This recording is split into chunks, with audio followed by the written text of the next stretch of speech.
Isaiah warned about this exact phrase, and it's being spoken again. Picture this: a 2,700-year-old prophecy that speaks of similar names like Israel, Egypt, and Assyria. Now it seems to be coming true. Now, on October 13th, 2025. Trump and a USA convoy seem to be fulfilling this.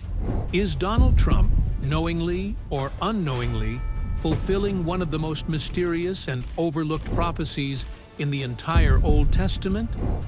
You will be shocked when you find 7 discoveries about this ancient prophecy. And there's one word hidden in the text that changes everything. A word most people have never noticed. A word that might reveal whether we're watching the greatest peace achievement in history or the setup for the greatest deception. But before I show you that word, you need to understand what Isaiah actually saw. Discovery 1. The prophecy everyone overlooked. Let me take you back to the year 700 BC. The world looks nothing like it does today.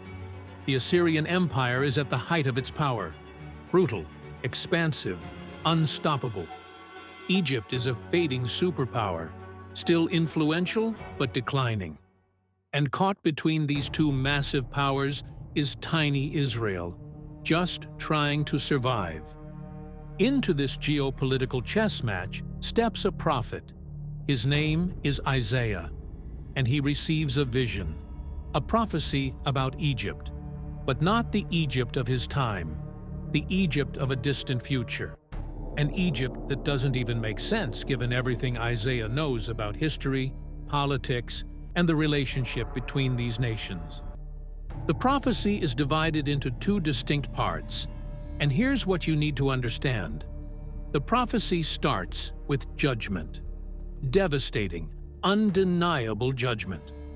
But then, and this is where it gets shocking, after the judgment comes something that changes everything.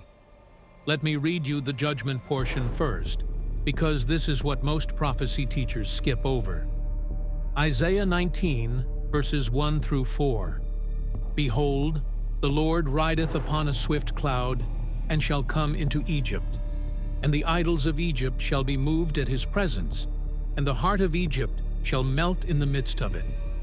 And I will set the Egyptians against the Egyptians, and they shall fight everyone against his brother, and everyone against his neighbor, city against city, and kingdom against kingdom. And the spirit of Egypt shall fail in the midst thereof, and I will destroy the counsel thereof. And they shall seek to the idols, and to the charmers, and to them that have familiar spirits, and to the wizards. And the Egyptians will I give over into the hand of a cruel lord, and a fierce king shall rule over them, saith the Lord of hosts. Civil war. Egyptians fighting Egyptians. Brother against brother. City against city. Economic collapse. Spiritual confusion. And then a harsh ruler, a cruel lord, and a fierce king takes control. Now keep that in your mind, because we're coming back to it. But watch what happens after the judgment. Isaiah 19, verses 18 through 22.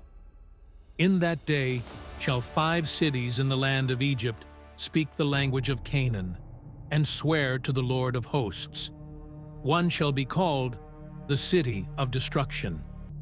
In that day shall there be an altar to the Lord in the midst of the land of Egypt, and a pillar at the border thereof to the Lord. And it shall be for a sign and for a witness unto the Lord of hosts in the land of Egypt. For they shall cry unto the Lord because of the oppressors, and he shall send them a Savior and a great one, and he shall deliver them. And the Lord shall be known to Egypt, and the Egyptians shall know the Lord in that day, and shall do sacrifice and oblation. Yea, they shall vow a vow unto the Lord, and perform it. And the Lord shall smite Egypt, he shall smite and heal it, and they shall return even to the Lord, and he shall be entreated of them, and shall heal them. Wait! Stop! Egypt, historically pagan, hostile to Israel, the nation that enslaved God's people for 400 years, turns to the Lord. They build altars. They worship Yahweh. They offer sacrifices to the God of Israel. But it gets even more stunning. Look at verses 23 through 25. This is where your understanding of the Middle East and biblical prophecy might completely change. In that day shall there be a highway out of Egypt to Assyria, and the Assyrian shall come into Egypt, and the Egyptian into Assyria, and the Egyptians shall serve with the Assyrians. In that day shall Israel be the third with Egypt and with Assyria, even a blessing in the midst of the land, whom the Lord of hosts shall bless, saying, Blessed be Egypt my people, and Assyria the work of my hands, and Israel mine inheritance. Let me break down what just happened, because this is massive. A highway out of Egypt to Assyria, free travel, open borders, trade, cooperation, movement between nations that have been enemies for millennia. The Egyptians shall serve with the Assyrians. Joint worship, religious unity, not political alliance, spiritual partnership. Israel be the third, a trio. Egypt, Assyria, and Israel. Three historically mortal enemies now united. And then the kicker. The line that should make you stop and read it again. Blessed be Egypt, my people. God calls Egypt my people. The same Egypt that enslaved Israel. The same Egypt that worshipped false gods. The same Egypt that opposed Moses, drowned Pharaoh's army, and stood as the symbol of everything that was against God's purposes. And it's not just Egypt. Look at the next phrase. And Assyria, the work of my hands. Assyria, the brutal empire that destroyed the northern kingdom of Israel, that scattered the 10 tribes, that was synonymous with cruelty and violence, becomes the work of my hands. God's handiwork, His creation made for His glory. And Israel, mine inheritance. Israel remains the chosen nation. But now they're not alone. They're part of a trio of blessed nations. This isn't just political peace. This is spiritual transformation on a scale history has never seen. For 2,700 years, this prophecy seemed impossible. Egypt and Iraq, modern Assyria, cooperating? Never happened. Egypt and Syria, part of ancient Assyria, unified with Israel? Absolutely not. Religious conversion? Mass worship of Yahweh in Muslim nations? Fantasy. Until now. Or has it? Because something shifted in 2020, and most people missed it. But before I show you what changed, you need to understand something critical. Something that completely alters how we interpret what's happening right now. The judgment Isaiah described? Many believe it's not future. It already happened. Discovery 2. The judgment is already unfolding? Here's what most prophecy teachers do. They read Isaiah 19 and immediately jump to the good stuff. The highway, the peace, the trio of nations. They skip the judgment part because it's uncomfortable. It's harsh. And frankly, it doesn't fit the narrative of peace and prosperity that people want to hear. But Isaiah is clear. The redemption comes after the judgment. First the plagues, then the peace. First the oppression, then the Savior. You can't have the highway without the civil war. You can't have the blessing without the breaking. So let me ask you a question. When did Egypt experience civil war? When did Egyptians fight Egyptians, brother against brother, city against city? Many believe that is the Arab Spring. If you remember the news footage, you saw it. Tahrir Square in Cairo, packed with protesters. The government trying to crack down. Military in the streets. Isaiah 19, verse 2. And I will set the Egyptians against the Egyptians, and they shall fight every one against his brother, and every one against his neighbor, city against city, and kingdom against kingdom. And if the judgment is behind us, then what comes next is the redemption, the highway, the peace, the spiritual awakening, which brings us to 2020, and a deal that shocked the world. Discovery 3. Trump's peace framework. The highway begins. Donald Trump becomes president in 2017, and one of his top priorities from day one is Middle East peace. Not just peace between Israel and the Palestinians, although that's what he talks about publicly. Peace across the entire region. In 2020, his administration unveils what they call the Deal of the Century, officially titled Peace to Prosperity, a vision to improve the lives of the Palestinian and Israeli people. The Palestinian leadership rejects it immediately. They call it biased, one-sided, dead on arrival. And politically, they're right. No Palestinian state was created. No agreement was signed. But here's what most people missed. The deal of the century wasn't really about the Palestinians. It was about setting the stage for something bigger, something that would bypass the Palestinian issue entirely and create a new Middle East order. And that's exactly what happened next. Except the Trump administration makes an announcement that shocks the diplomatic world. The United Arab Emirates agrees to normalize relations with Israel. A peace treaty, direct flights, economic cooperation, full diplomatic recognition. Then Bahrain joins. Then Sudan. Then Morocco. These are the Abraham Accords, named after Abraham, the father of both Jews and Arabs. And they're a game changer. For the first time in generations, Arab nations are making peace with Israel without demanding a Palestinian state first. They're bypassing the issue entirely. The results? Direct flights between Tel Aviv and Abu Dhabi. Trade agreements worth billions. Tourism booming. Defense cooperation. Technology partnerships. The Middle East is being reshaped. Not through war, but through peace deals. But here's the curiosity gap you need to hold on to. Where are Egypt and Assyria in all this? Egypt already has peace with Israel. The Camp David Accords, signed in 1979. They've had normalized relations for decades. So Egypt's in. That's 1/3 of Isaiah's trio. Israel, obviously in. That's 2/3. But Assyria, that's the missing piece.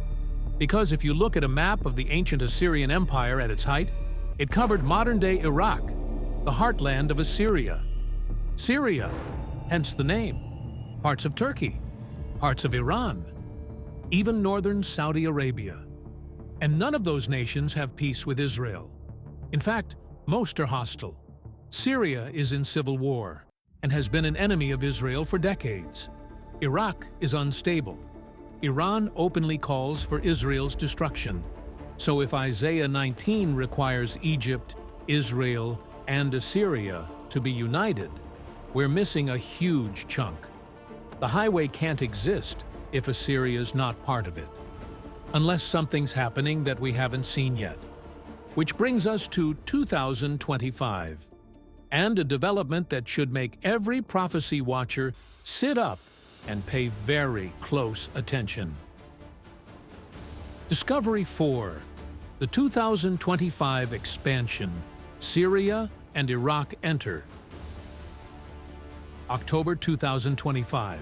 Trump's second term. And reports start emerging of efforts to expand the Abraham Accords to include nations that were previously thought impossible. Syria, Lebanon, potentially Saudi Arabia. whispers even about Iraq. Now, stop and think about that for a second. Syria. The name literally comes from Assyria. It's the direct linguistic descendant. It's part of the ancient Assyrian heartland. If Syria normalizes relations with Israel, that's not just another peace deal. That's Assyria coming into the equation. And here's what happened on October 13th, 2025. Trump hosts a peace summit in Sharm el-Sheikh, Egypt. 20-plus world leaders attend. The focus is on finalizing a ceasefire in Gaza, securing hostage releases, creating a framework for long-term peace. But behind the scenes, and this is what most media didn't cover, there are back-channel negotiations happening with Syrian leadership. Syria is invited as an observer nation, not a full signatory yet, but present, listening, participating in discussions.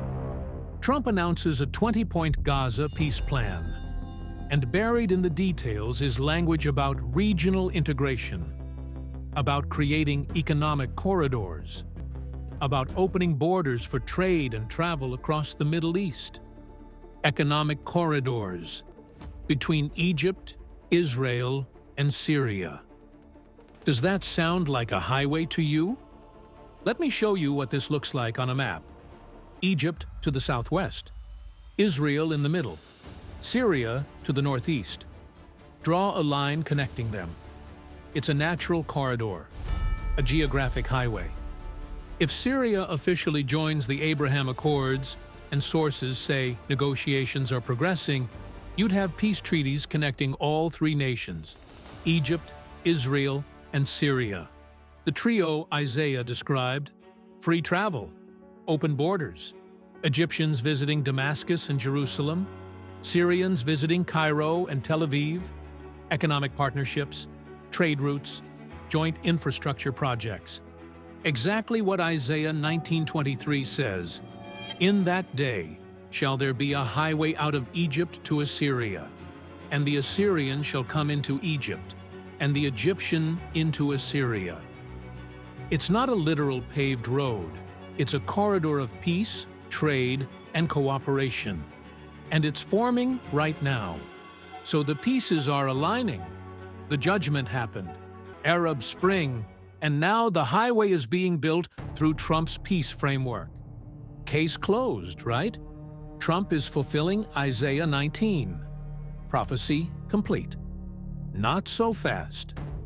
Because there's a massive problem with that interpretation. A problem so significant that it might completely disqualify everything we just discussed. Discovery 5. The spiritual versus political problem. Here's the issue, and it's not a small one. Isaiah 19 isn't about diplomacy. It's about worship. Let me read you verse 21 again. "And the Lord shall be known to Egypt, and the Egyptians shall know the Lord in that day, and shall do sacrifice and oblation. Yea, they shall vow a vow unto the Lord, and perform it. The Egyptians shall know the Lord, shall do sacrifice and oblation, shall vow a vow unto the Lord." This isn't diplomatic language. This isn't political peace. This is religious conversion, spiritual transformation. Egypt, a predominantly Muslim nation, turning to worship Yahweh, the God of Israel. Has that happened? Let me be blunt. Not even close. Egypt hasn't abandoned Islam. Syria hasn't turned to the God of the Bible. There's no mass religious revival sweeping through Cairo or Damascus. There are no altars to Yahweh being built in the land of Egypt. There are no Egyptians offering sacrifices at the Temple Mount. The Abraham Accords are secular peace deals. They're about economics, security, and trade. They're not about worship. They're not about spiritual unity. They're about mutual benefit and strategic alignment. And without the religious component, you don't have Isaiah 19. you have Middle East politics. So let me present you with two types of peace, because this distinction is everything. Political peace says, we won't fight anymore. We'll trade. We'll cooperate. We'll recognize each other's sovereignty. Spiritual peace says, we worship the same God. We serve the same Lord. We're united not just economically, but spiritually. Trump's deals, political peace, economic peace, security peace. But where's the spiritual peace? Where's the revival in Egypt? Where's the turning from Islam to Yahweh? Where's the joint worship with Israel? Where's the altar Isaiah talks about in verse 19? In that day shall there be an altar to the Lord in the midst of the land of Egypt, and a pillar at the border thereof to the Lord. The political pieces are aligning, the spiritual pieces are missing, and that's where this gets controversial. Because there's another prophecy that some people are connecting to Trump's actions. A prophecy that might explain everything, or it might reveal something far more sinister. Discovery 6. The Daniel 9:27 connection. Let me shift your focus for a moment. Because there's a word in Bible prophecy that most people completely overlook. And this single word, buried in a verse that's been studied for centuries, could change your entire interpretation of what Trump is doing. Actually, let me be more specific. This word might reveal whether Trump is a peacemaker working for good, or whether he's unknowingly building the very framework that the Antichrist will use to deceive the world. I know that sounds extreme. Stay with me. Turn to Daniel chapter 9, verse 27. This is one of the most debated, most analyzed, most critical verses in all of biblical prophecy. It describes the Antichrist's covenant, the treaty that kicks off the 7-year tribulation period. Every prophecy student knows this verse, but most miss the key word. Daniel 9:27. And he shall confirm the covenant with many for 1 week. And in the midst of the week he shall cause the sacrifice and the oblation to cease. And for the overspreading of abominations he shall make it desolate, even until the consummation. And that determined shall be poured upon the desolate. Now, when most people read this verse, they focus on the dramatic parts, the 7 years, the breaking of the covenant halfway through, the abomination of desolation, the sacrifice ceasing. Those are the big, scary, end times movie elements. But look at the first phrase, the word that sets up everything else. He shall confirm the covenant. Confirm, not create, not negotiate, not draft, not propose. Confirm. And here's what you need to understand. That word choice changes everything. The Hebrew word that changes everything. The Hebrew word translated as confirm is gabar. And if you've never studied this word before, you're about to have your understanding of end times prophecy completely reshaped. Gabar means to be strong, to prevail, to strengthen, to make firm, to give power to make binding. It's used throughout the Old Testament. Gabar is never about creating something from nothing. It's about taking something that already exists and making it stronger, more powerful, more binding, more effective. So when Daniel says the Antichrist will gabar the covenant, confirm it, strengthen it, make it prevail, he's not saying the Antichrist sits down at a negotiating table and hammers out a brand new peace deal from scratch. He's saying the Antichrist takes a covenant that already exists and gives it teeth, makes it binding, enforces it, strengthens it, gives it authority it didn't have before. The Antichrist doesn't need to be a master diplomat. He doesn't need years of foreign policy experience. He doesn't need to be the world's greatest negotiator. He just needs to show up at the right moment, when the framework is already built, and say, "This agreement you've already made, I'm making it official. I'm enforcing it. I'm giving it global power." Now let me show you why this matters for Trump's peace deals. Because when you understand what confirm actually means, you start to see a pattern that's terrifying in its precision. Look at what Trump has actually built. The Abraham Accords, 2020, not a bilateral agreement between two nations.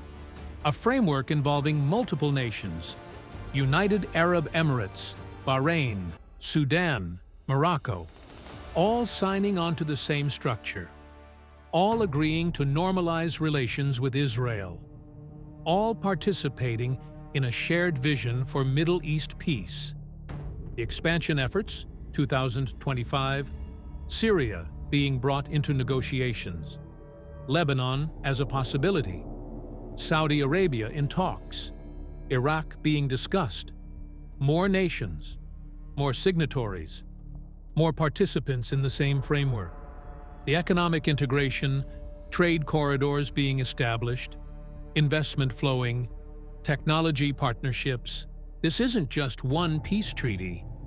This is a comprehensive Middle East realignment, a new order, a framework that multiple nations are buying into, and it's already created, already established, already functioning.